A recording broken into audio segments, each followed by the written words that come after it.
Hi and welcome back to my greenhouse with my carnivorous plants. I thought I'd just give a sort of a late summer update.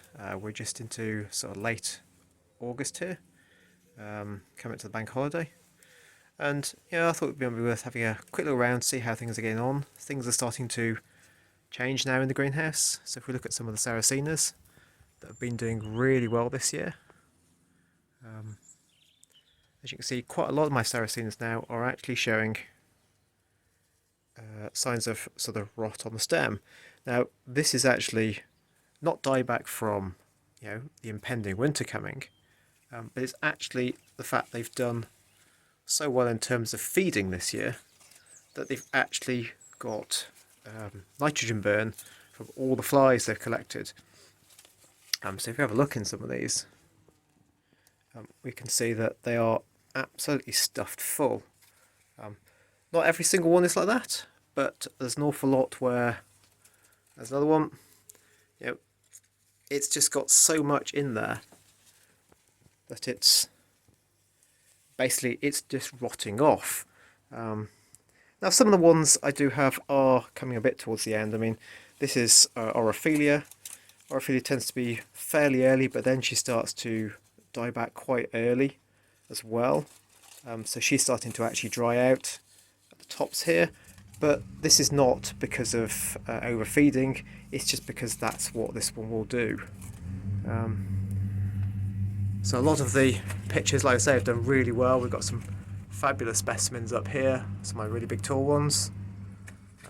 The one I'm really impressed with this year is my Mori, Joanna Bullock, which is absolutely spectacular. She's done really well, but again, she's suffered from her own success in some respects. And if we're going to have a look at some of my seedlings as well, a lot of the little seedlings which you think, some of these, they're only quite small, perhaps 2-3 inches tall, but again, they have basically overfed. They have done so well. There's another one. That they've actually rotted themselves off. And here's another one which it's died back not because of coming towards the end of the season, but because it's so stuffed with flies that it has rotted off. I mean, it's got to the point where there are so many flies in some of these that the flies have actually been able to crawl out. It's a bit of a shame, this, I mean, you can feel the flies all stuffed in there. It's a bit of a shame that they sort of die off like this, but it's just shows how successful some of these actually are. There we go. We've got more flies lining up to basically throw themselves into a picture that, to be honest, can't really take anymore. But that doesn't matter, because that'll give them a good amount of energy for the coming winter. So hopefully they will bolster up their rhizomes over the winter and produce some really nice strong plants next year. Like I say, I'm really impressed with some of these little seedlings that I've potted up. Some have got some absolutely fabulous colouring. Others are just ones that I've done myself from crosses. So that was a Flavolata red lid cross, so you've got nice there. But even some of the the fairly common ones like Githatit sopa, they've done really nicely as well, and there's a nice one here.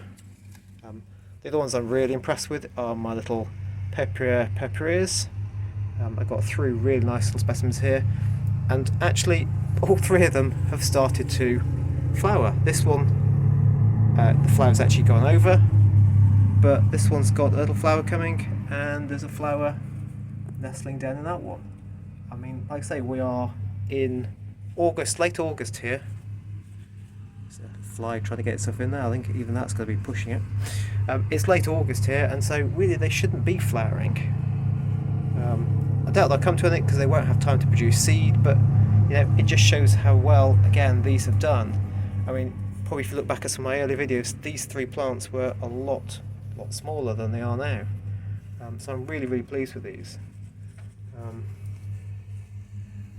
Let's have a look. Some other things. The Venus fly, the sundews, they're doing okay. I'm a bit disappointed with my sundews from last year. They've not really done very well.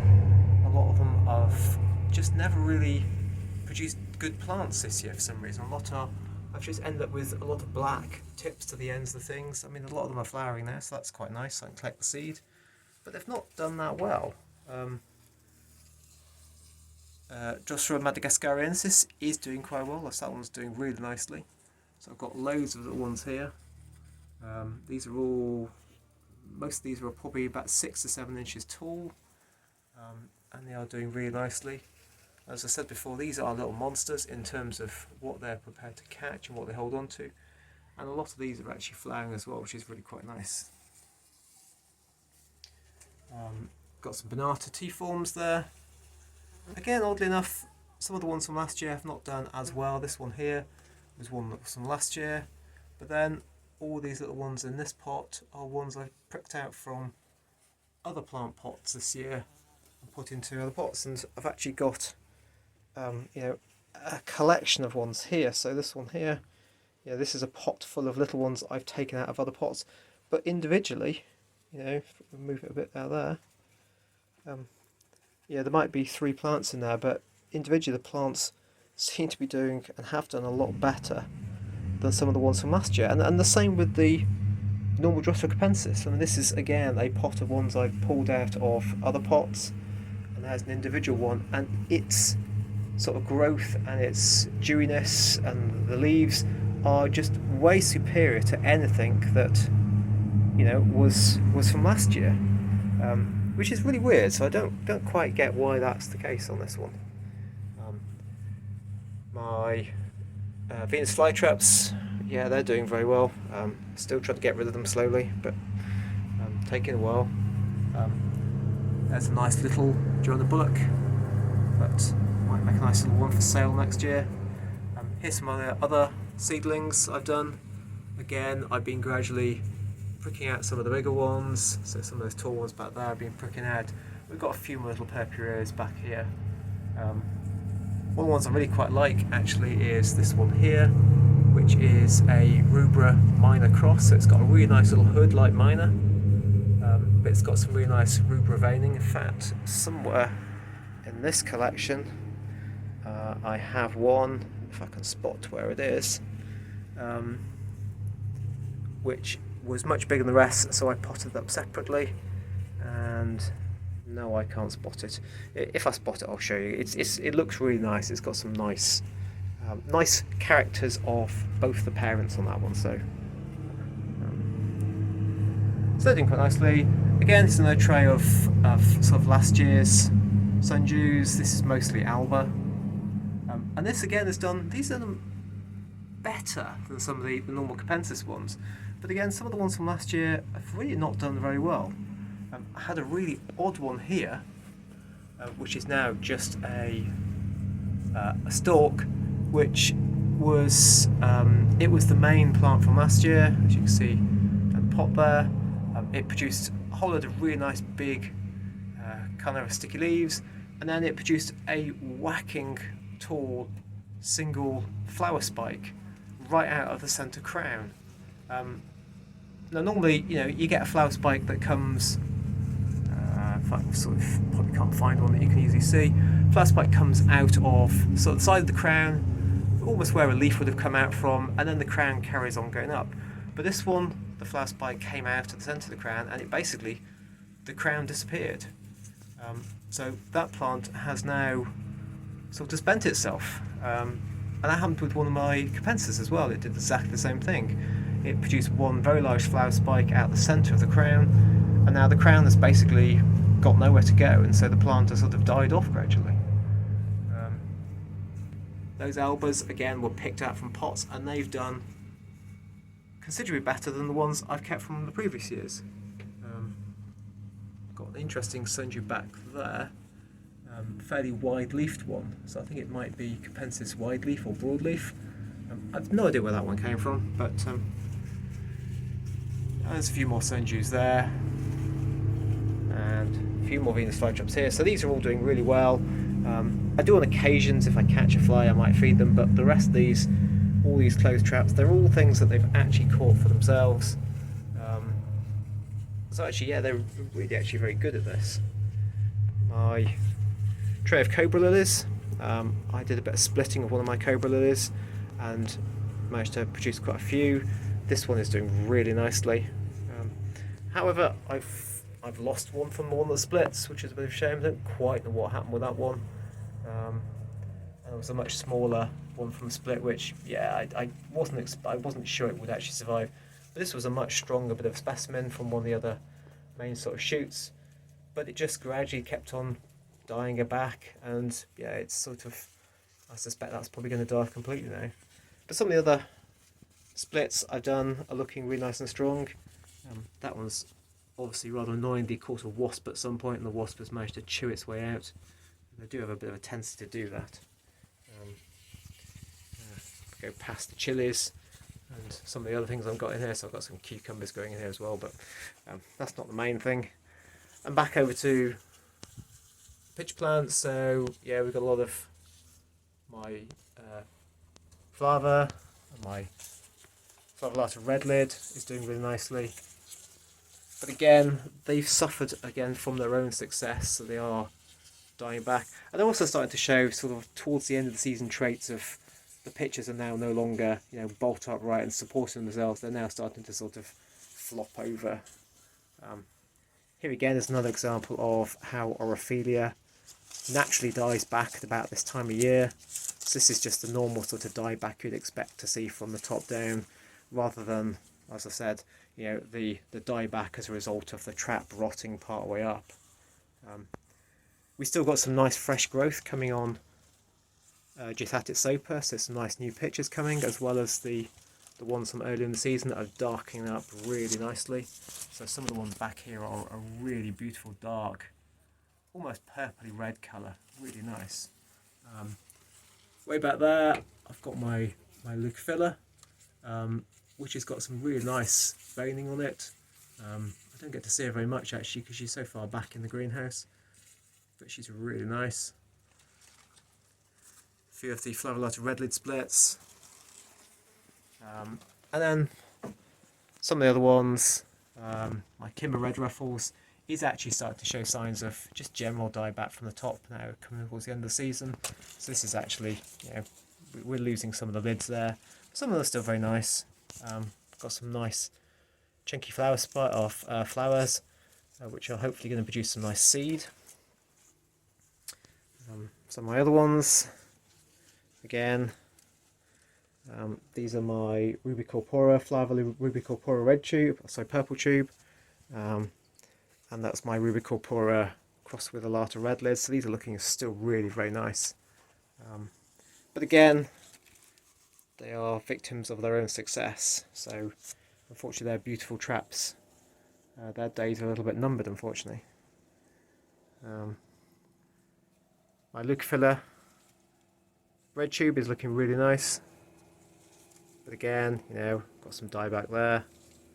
So yeah, and if we look in here somewhere, we've got a nice little tray of more little seedlings in that tray down there.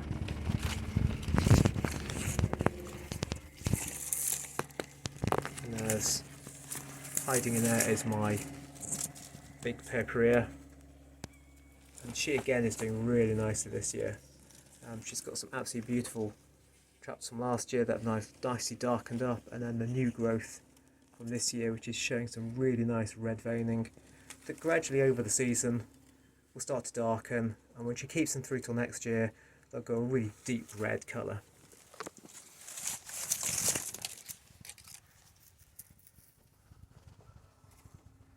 So yeah, that's what's going on in here.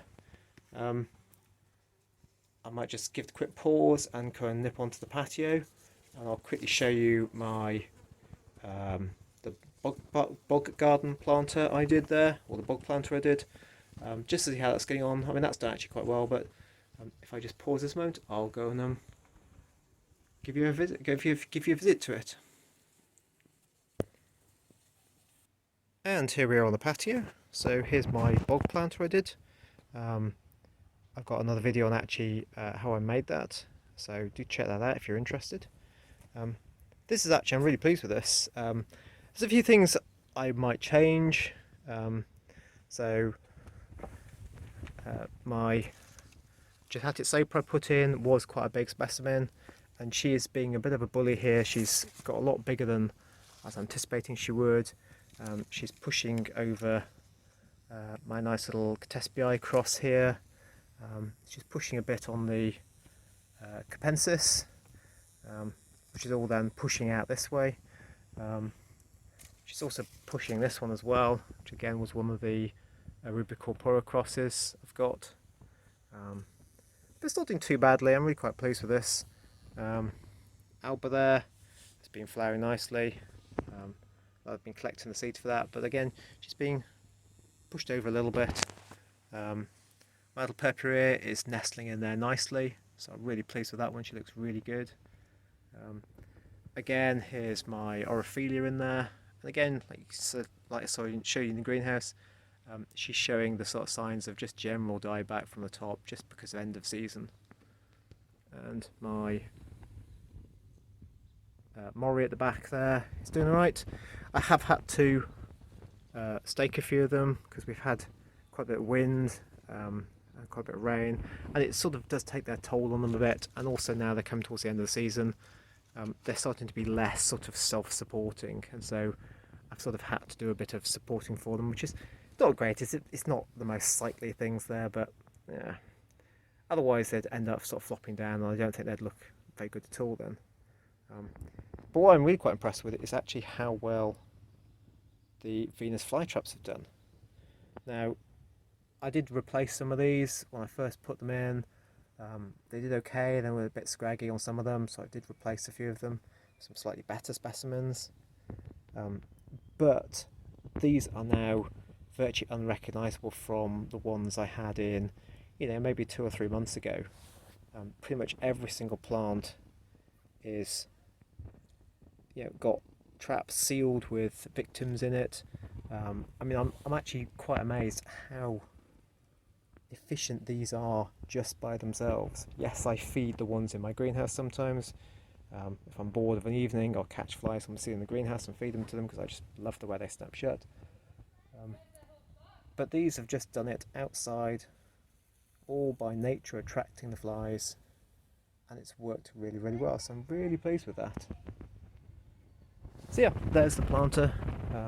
Like I say, there are a few things I might change. I might try and split Drosera because she is becoming a bit of a bully in there.